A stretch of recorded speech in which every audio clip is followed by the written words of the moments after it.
AC Starlord again, 29, and welcome to my channel. And um, this is Chucky episode. I want to make sure I get this right. I normally want to make this get this. I normally want to get this right. So, okay, uh, Chucky, season one, episode three, Cape Fear. Now that's a classic movie. I'm guessing. I never seen it. They reference it in this movie, but besides the point, we start off with the ultimate we start the scene with the most ultimate Andy ever, not from Toy Story, but the most ultimate Andy ever that has ever graced the screen in Child's Play 1 and 2. And, well, I guess it's a different dude in the number 3, but Child's Play 1 and 2. And the last time we saw him was 7 years old with Chucky, with his um, his foster sister Kyle, which also Kyle's also in the scene. So she was like what in her 20s or whatever. So when we see her in the second one, so they disguise themselves as like um, U.S. Survey people or whatever, and ask people surveys about what in the home, if there's any accidents or if there's like what what's your income and all that stuff, how many people live in the house and all that stuff. But they're really, really looking for Chucky. They're not looking for um, they're not really like care about how many if there's any damages in the house or how many people live here or occupation or whatnot. They don't really care about all that. They found that this little girl, this black family and this little black girl has Chucky in Chucky in their house, and they ask her, go get your little dolls, go get let's see how many people are, see how many of your friends are accounted for. So she brings her stuffed animals in the scene, and basically they're looking for not that they're looking for Chucky, but Chucky calls himself Charles in this one, for this new kid, not Tommy or not any of that. Charles, I think he said, or what the doll said, and then as she's hugging him, Andy Barkley is behind her, and then Chucky's like, "You made me do this," and he pulls out a knife, and then he pulls out his gun and go boom boom, um, bye bye to Chucky, but basically, but that's not the only person that helped him out. It was also his foster sister. That also helped him out shoot out this doll of Chucky, and then after they leave the house, him and Kyle, Andy and Kyle had this conversation like they're not gonna believe what happened there, and that girl's gonna be traumatized. Well, we were traumatized as children, and see how we turned out. That's what basically Andy said, like, bruh, like we had some wild stuff happen to us, mate. So and then they talked about that head that they had in Cult of Chucky or Seed of Chucky. No, Coat, either Cut or Cult of Chucky. I don't know which one. Um, that was the last time we saw Andy as an older person, obviously. And Kyle talks about how she's married now and all stuff. But also talks about that Chucky head he has left over. He said, "Oh yeah, I learned that. I learned that from the army. You gotta learn you gotta kind of like learn what your enemy knows, like know your enemy kind of thing." And then basically, that Chucky head gave all the information out to Andy about where the other Chucky dolls are. And because he puts his head on fire, he's like, "Yeah, I like when I put his head on fire because I can hear his screams better than my screams, basically, and all that." So we go back to the story that we've been following. And the story we go back to following, no one still doesn't believe Lexi, Jake, Devin. They're we while we when we meet up to them, they accuse the science teacher for being the principal's killer because she's next in line for her job, blah, blah, blah. Stuff like that. That's what Devin's mom said. And basically, Devin's mom's reads her rights. She said, you need a lawyer. They might check in with your criminal background. So I guess she had a criminal background. So maybe she might be well, she might be Chucky's child. You never know. I mean, she might be Glinda. Because if she has a criminal background, I mean, and she has red hair, so, you know, that might lead up. So they come up with a plan to call Andy Barkley, Lexi, Jake, and Devin. And while that's happening, Lexi and them all trying to find Lexi, Jake, and Devin all trying to find him if he's on Insta or if he's on different social medias. They end up finding him on Facebook, and then also Junior and Lexi's relationship is unraveling, and because she hasn't been there for him, blah blah blah, and he hasn't really been feeling that, and all that emotional stuff. And Junior's like, we're broken up, okay, and she's like, Lexi's like, don't leave me, blah blah blah, but she has the other bigger fishes to fry. You still have Chucky on the loose. So Junior's mom basically tells Logan, her husband, her father of her child, that she has cancer, and she eventually tells Junior that she has cancer, and it's going to be hard. And then after that, Junior and her go to therapy. Oh, hold on, I'm jumping ahead. So after they found Andy on Facebook, they called Andy and said, look, we're going to be there. Basically, we're going to be there. We're going to help you guys out. And then Jake's like, we don't have that much time, so I want to ask you so much questions. And basically, Andy tells Jake, like, look, you're not going to find Chucky. Chucky's going to come find you. And if he will hit you in the most vulnerable spot. If he can't find you, he'll hit you in the most vulnerable spot. He'll attack every member of your family. And, well, that's what we get eventually. But basically, Chucky's like an Chucky's like an ex-boyfriend kind of thing, or girlfriend situation where, you know, you have that boyfriend and girlfriend that, like, when you break up with them, they're like, you know,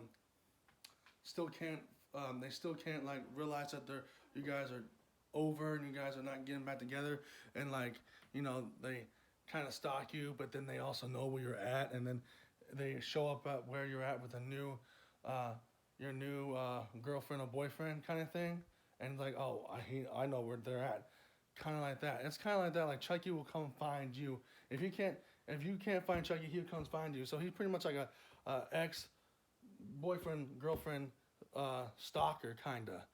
That's how I pictured, and when Andy was saying that, that's what I pictured, because that's what some people do. They stalk some of the people that they used to be, you know, friends with, or, you know, in a relationship. So basically, Chucky's relationship with Jake and Lexi and all of them are just basically like broken kinda, because first of all, it was with Jake and all that, and then, you know, how that happened. So basically, that's how it kind of goes out. So that's what Andy said. And then we go back to what I said about therapy. So Junior and his mother, Bree, are going to therapy. He's just chilling in the car listening to a popular song. And while she's in the therapist, telling the therapist, look, I already made my decision. I told him about cancer. I'm not going to get my cancer treatments, all that stuff. And then basically she's like, her husband texts her like, I'm thinking about you, baby. I love you, blah, blah, blah. She's like, going to send him a text off. We need some time apart, like a divorce. And then she looks out the window. As she's looking outside the window, Chucky is pushing a cart. She pushes the cart down the hallway. Obviously, you can tell in that scene there was a little kid doing it, not a doll. There was a little kid doing it. So Chucky pushes the cart all the way down the hallway, and then pushes her outside the window, and, well, Junior's mother ends up dying, which is funny behind the scenes of this. After the episode, she was in Jason X. So the mother of Junior was in Jason X, and she ends up surviving in that. And this one, she ends up dying. So that's a very cool information to find out. But anyways, then they go have a therapy session back at their home, talking about how there was no sign. Then the Junior's father's like, you didn't see no signs of like her suicidal or anything like that. Well, not necessarily. She was, not going. She didn't want to warn. She didn't want to freak you guys out with cancer and all that good stuff. So he basically said like, thanks for your time, and basically the therapist said to Junior, if you need anything, just don't be hesitant to call, stuff like that. Basically, then Jake's like to Junior, like, I don't think your mom committed suicide. I think this was all Chucky, pretty much about to tell him this is all Chucky's fault. I know who actually did this. But he said, look, get away from me, bro. Like, we were good without you, bro. Before you came here, we had a good life. You know what I'm saying? So get out of my face, yo. So, from there, watch that movie, Cape, name of the title of the show, the Cape Fear, Cape whatever I call this title. I need to go back into it. My bad. I don't know the reference of the movie.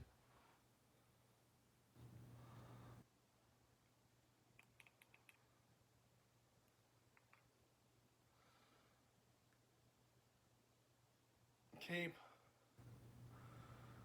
queer or whatever, I don't know, but anyways, they do Jake's other friend or slash boyfriend or whatever you want to call him watches the old classic scary movie. They find a reference to it where they close all the shutters of the house. They get a doll that has like fishing wire, and basically he quotes a line from that movie like, we will know when the Holy Ghost gets here. And basically they do all that, and Chucky does come in, and Chucky does break a lamp, and a line does move, and that makes everyone aware of Chucky's in the house. So basically, they're not getting Devin and Jake are not getting any luck downstairs. They go upstairs. While they're doing that, while they're looking around, Chucky's upstairs looking at him, and then they're not getting any luck from upstairs. So they go downstairs. They're not getting any luck from downstairs. They go upstairs. Jake hears Chucky talking to Lexi, like saying to Lexi, look, I'll let you go. Like, he's like, it's time to die, bitch. And like, I'll let you go on one condition though. If you kill Jake. And she's like, you know what? You know what? I might just do that. And knowing that she sees Jake opening up the door to bash his head in. You know what? I might just do that. You know what I would do? Beat him to... You know how I would do it? Yes, I want to know how you would do it. I'll beat him to death. Oh, I'm intrigued. I'll watch you do it. So Chucky turns around. Before he can even swing, Chucky slashes Jake in the leg. And also, I think Lexi in the leg, I believe. How quickly he slashes people. Chucky's a little doll, so he slashes people real quick. As a notorious slasher that he is. So, anyways, Devin ends up, tasing the crap out of Chucky, and then basically he gets up and says, I'm too old for this shit.